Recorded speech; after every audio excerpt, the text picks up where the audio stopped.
Hi, welcome to the channel. So as discussed in previous session, today we will create SAP UI5 application in Business Application Studio. Let's do that. So for that, first we need to open BTP trial account. So if you are not registered to BTP trial account, you can go to account.hanatrial.handyman.com and then create your trial account in BTP. Okay, so now click on go to your trial account. Yeah, so here you can see this is my sub account. Click on sub account.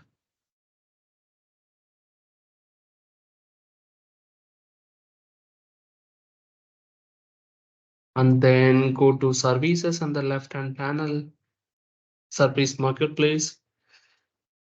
Here you can search Business Application Studio.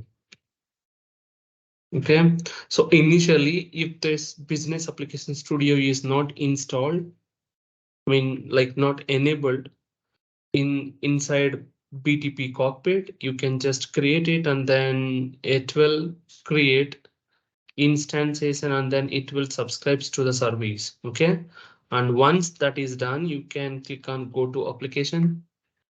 So now our Business Application Studio, it will be opened. You can say okay. Here you can see I have already created a trial dev, which is like a dev space. So we have different types of dev spaces. You can see, click on create dev space. Then here we have different types of dev spaces, which is SAP Fiori. This is for the Fiori development. If you wanted to develop, we have to create a dev space for SAP Fiori, and then SAP full stack applications, full stack cloud applications.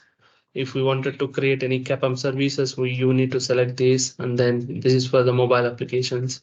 Okay, so now you can select SAP Fiori and then name some dev space, maybe a demo or something, and then create dev space.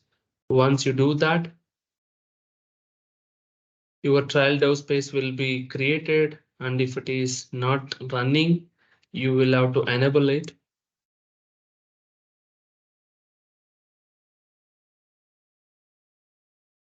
Let's wait for some time. It takes 1 to 2 minutes.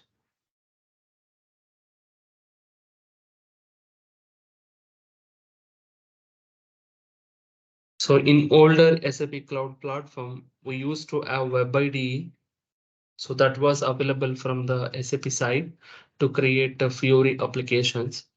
But in Business Technology Platform, as a new SAP Cloud Platform, we have Business Application Studio. So what is Business Application Studio?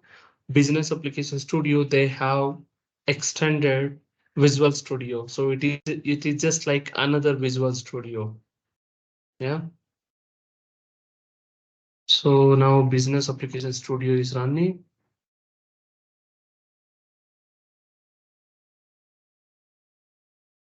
Let it open.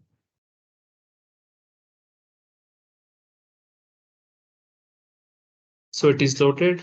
To create Fiori applications, we have to click on File, New Project from Template.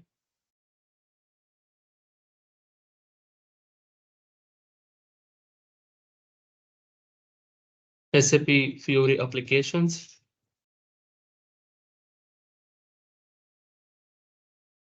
Template, I'll select basic. So here we have different types of standard templates are available. You can see basic freestyle application is nothing but we are going to create a custom applications, which will be by default it will generate empty views. It won't be anything. So if our requirement is matching with the list report and the look and feel of our requirement is similar to list report, then we can select list report. Similarly, like overview pages as well. So for basic template, we just need OData services, and then we can build the screen from the scratch. But for Fury list report and then ORI page, work list and all, we would need OData services which are exposed by CDS views, which supports for annotation file. Okay, so for now I'll select this. Okay, it is also possible to create Fury list applications by normal OData services without annotation module. So this is data source. This option we have to select if you wanted to connect it to the backend system. For now, I'll keep it as a none.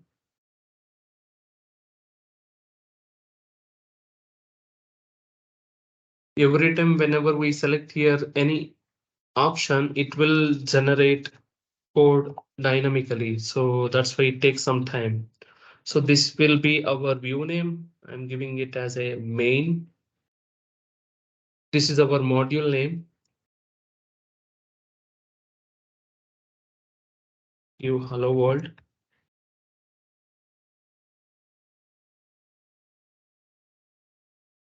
Demo Fury app.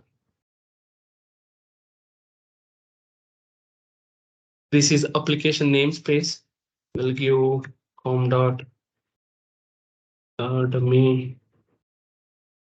demo. Normally, we do have naming convention for namespaces. So it is like com dot company name dot and then module name and then app name. Okay. You can see for now application namespace we have given com.soacademy dot demo, but later once the application is generated, it will combine a namespace plus the module name. Okay, so our namespace will become com.soacademy.demo.hello world. Okay, so yeah, so here selecting SAP UI5 version is a very important. So how do we decide like which SAP UI5 version is to select?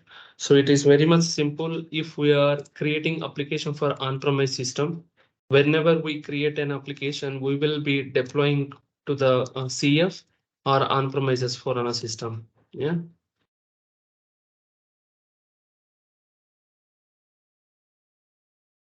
So if we are creating application for to deploy on-premise S4 on a system, then it is recommended to select the front-end server. Okay, front-end server, same version. So it is recommended to select SAP UI5 SAP UI5 version as same as front-end server version, which is installed in the on-premise system. Okay. So to see that, you can go to SICF and then there will be UI5 underscore UI5 path. You have to navigate within the SICF nodes and then right click and then go to test. You will be able to see what version your front-end server is there. You can also check it in the system details as well. Okay. So if it is cloud, so what if we are developing applications to deploy it in the cloud? So in that case, you have to always select long-term maintenance versions. Okay.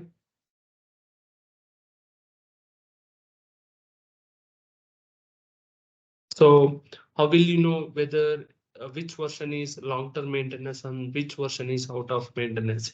So for that, you need to navigate to the version status maintenance. So go there.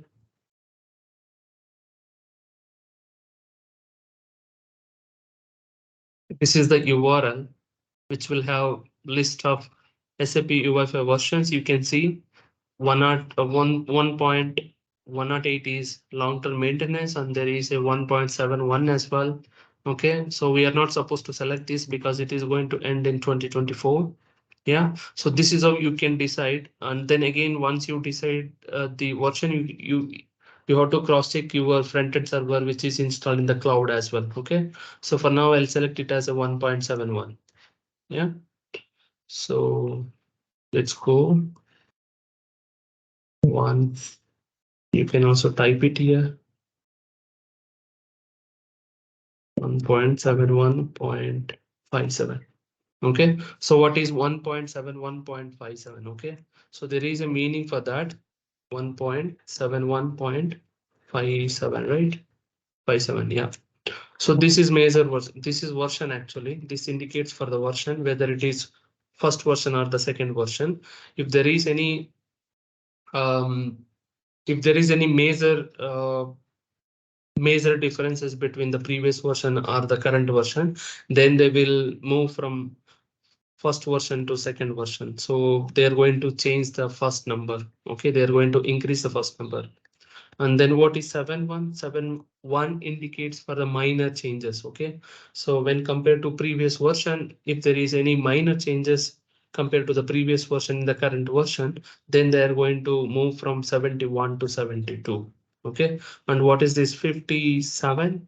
This indicates for the patches within the current version. If there is any bugs they have fixed, so or maybe performance they have improved, so in that case they are going to increase the last number, which is from 57 to 58. Okay, so this indicates for the major version, this indicates for the minor version, and this is for the patches. Okay, so right now I'll select deployment configuration as no, and then FLP configuration as no, and then advanced option as well. Okay, just finish it. You can see here now the required install dependency plugins will be installed in within our application. So open the folder. So there will be Node.js modules which will be installed in our application. You can see, and our application has been created, and you can see there is a view, controller, then model. Okay, so to run this application, you will have to go to the run and then select start hello world, click on run. What it will happen is now by using UI5 middleware proxy, it will create Node.js proxy, and then it will try to run the application locally by using Node.js server. You can see here. Yeah,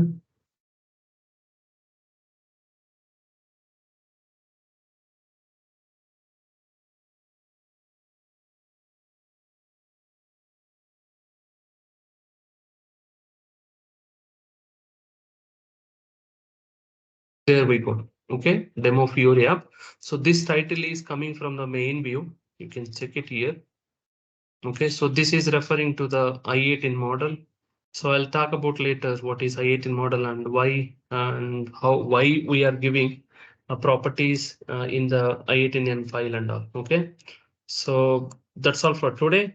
We will discuss in the next class like how the application is running and what is this views, what are these controllers, and how to mention SAP UFI controls in the view in the next class. Thank you. Bye.